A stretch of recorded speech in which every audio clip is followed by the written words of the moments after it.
All right, we'll start with an opening statement from Coach, and then we'll open it up to questions. Nice to see you again. You too, sir. Always. Well, that was another hell of a game.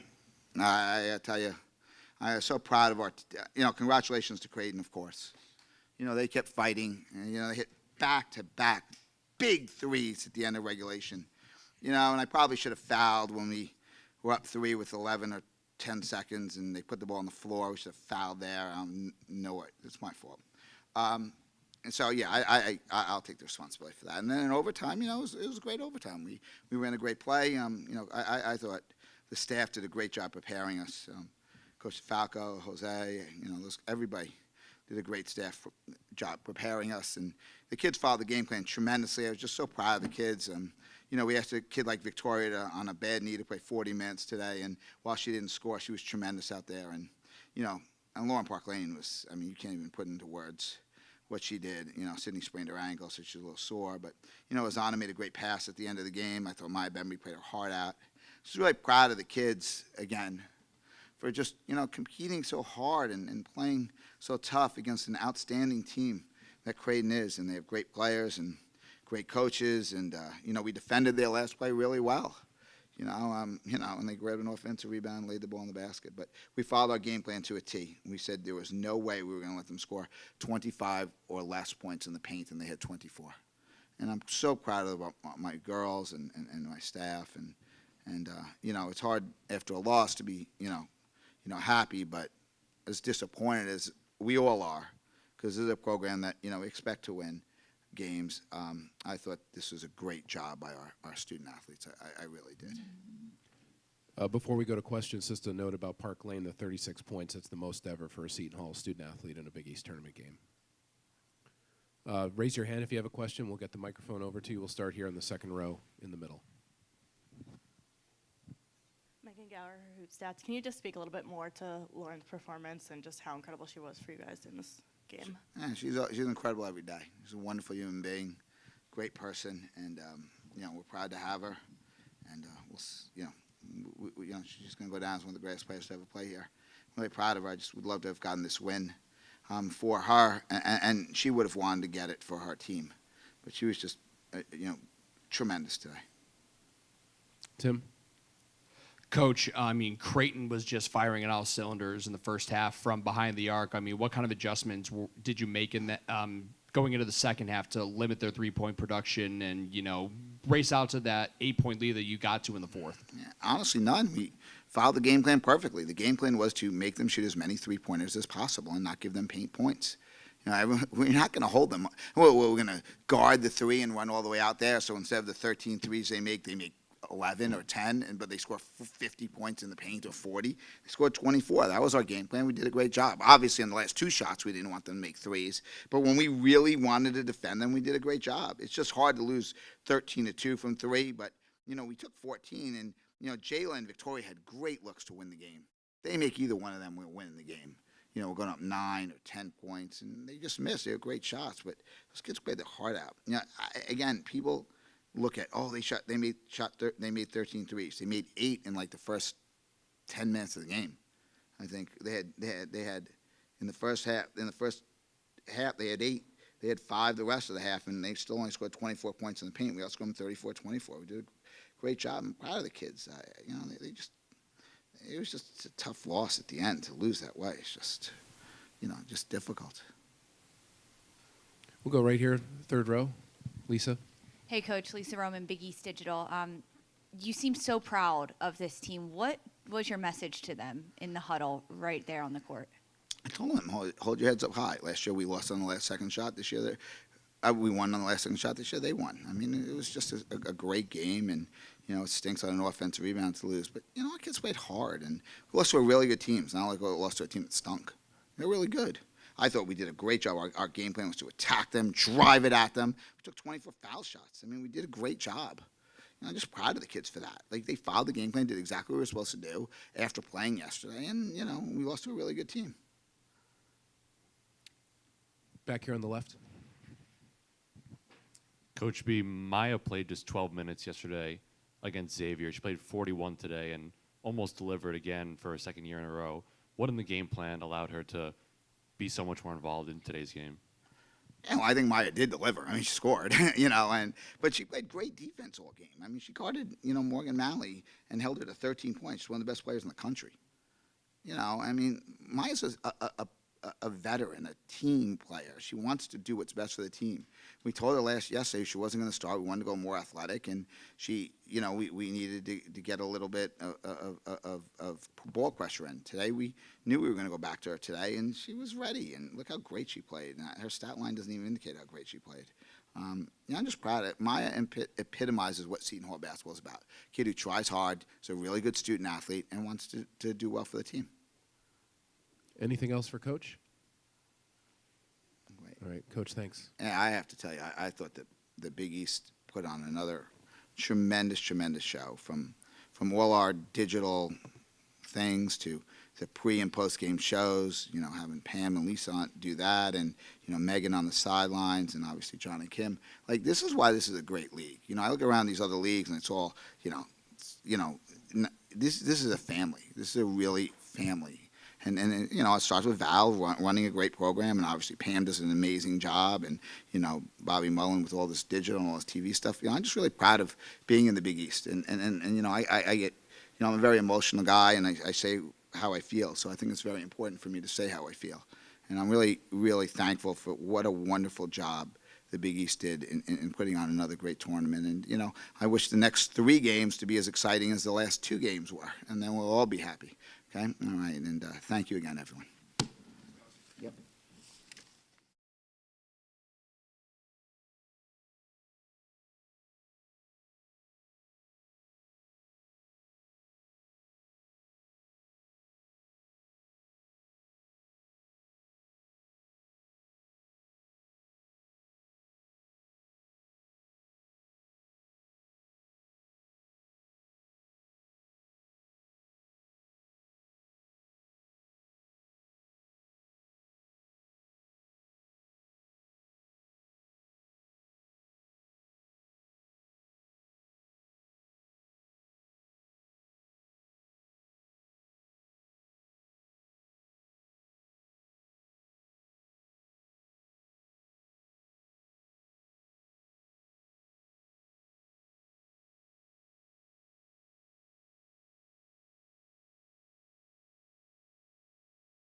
We welcome in the Creighton Blue Jays, who are on to the semifinals. I don't know if you guys have anything left after that game, but maybe we'll start with an opening statement from Coach and then take questions for the athletes.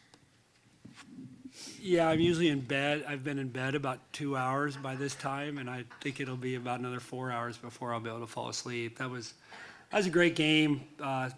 Seton Hall came out ready to play. I thought they really battled, and obviously Park Lane was, you know, we did a good job on her in the 2 regular season games, but she got going early, and she controlled a lot of the game, I felt like, you know, we had stretches in that first half where we were in good shape, didn't end the half very well, you know, pretty much played from behind in the second half. So made huge plays. These guys, I mean, to come from 6 down in the last, you know, seconds is a credit to their belief and their talent, and the work that they've put in to get to that spot. I mean, you know, so I'm really proud of them. I mean, I just told them on the way over here, I was the next person to get in the game if we had anybody else foul out. Yeah, just really proud of them. Seton Hall's a really good basketball team, and this league is, you can tell, I know the first quarterfinal wasn't a close game, but these last 3 were tremendous games, and the depth in the league is outstanding, and we're spent now, but at 5:30 tomorrow we've got to be ready to go, and you know, for us, thankfully Villanova got all they could handle, so it'll be a battle.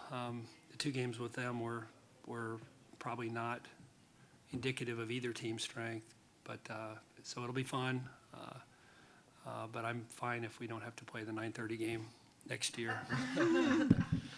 All right, we'll take questions for the athletes first. Again, raise your hand. We'll get the microphone over to you, and we'll start here in the second row in the middle.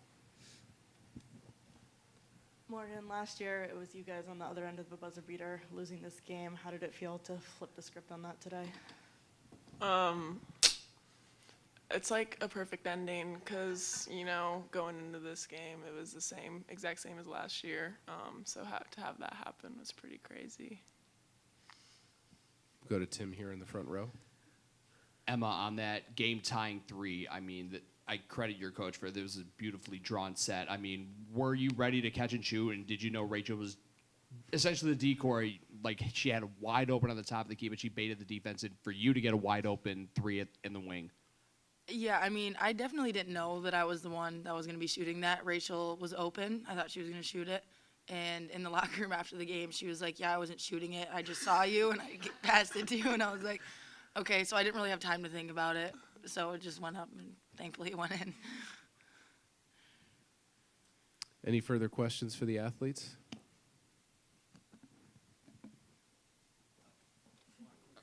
You got another one, Tim? Yeah, Okay. Go for it. And for you, Morgan, obviously that was a hectic sequence at the very end of the game. Was that one of those, you know, you just mentally black out and you just instinctively just go to the basket to try to get the putback?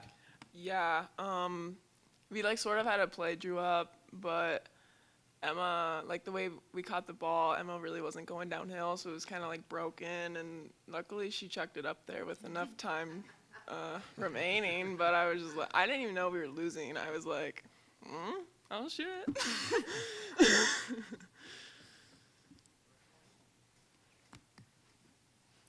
Anything else for the ladies? We'll let you guys get back to the locker room, do what you got to do, get rested for tomorrow. We'll take questions for Coach here in just a sec as we get reset. Trying to find the last time we had 2 one-point games in the quarterfinals. I'm back to 99. Haven't found anything yet. I may have to widen my search to any round. Yeah, a couple close games. All right, questions for Coach.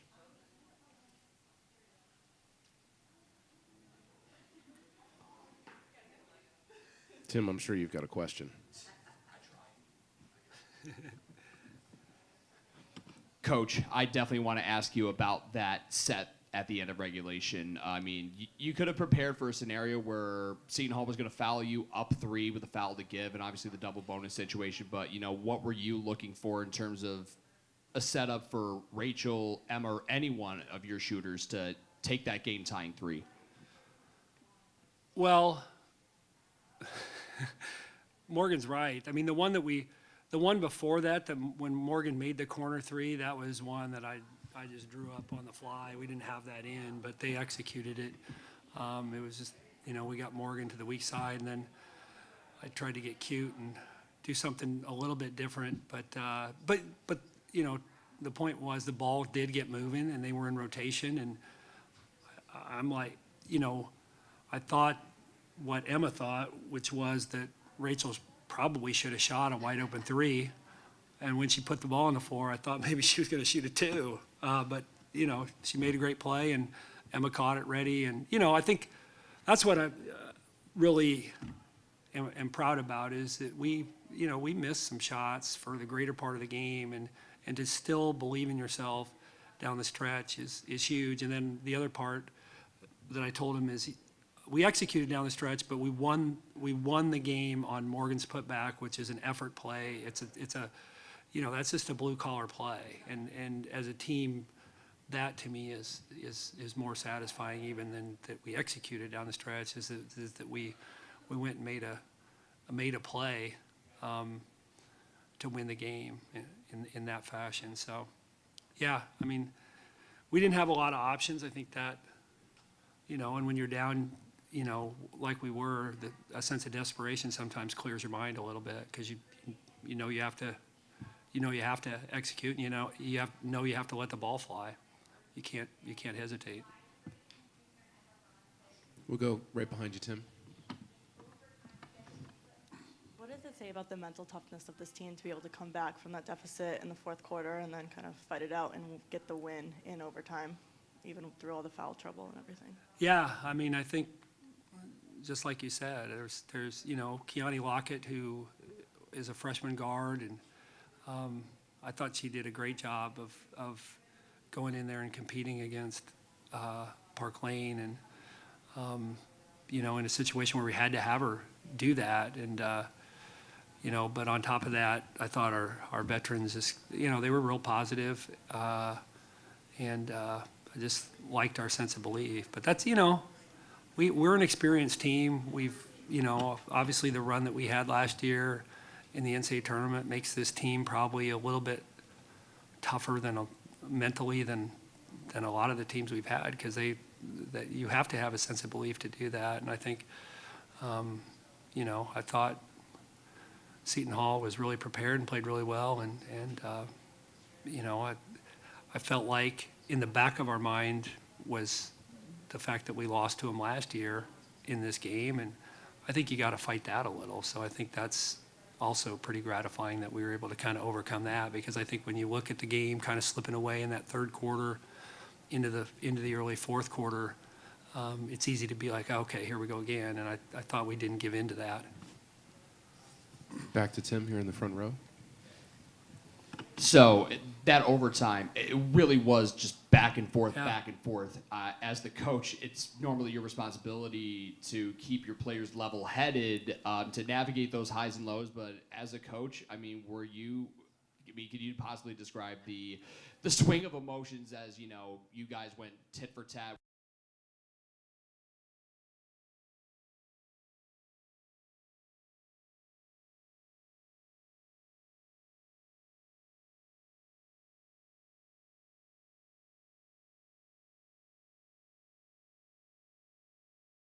Scoring, because and when I say we didn't get stops, that's probably not crediting Seton Hall enough, because they're a really good offensive team, and Park Lane was really good tonight. So and other kids hit big shots, Baines and Bembry hit big shots, but it was one of those where usually when teams get tired and know each other that well, you don't see an overtime where it's score.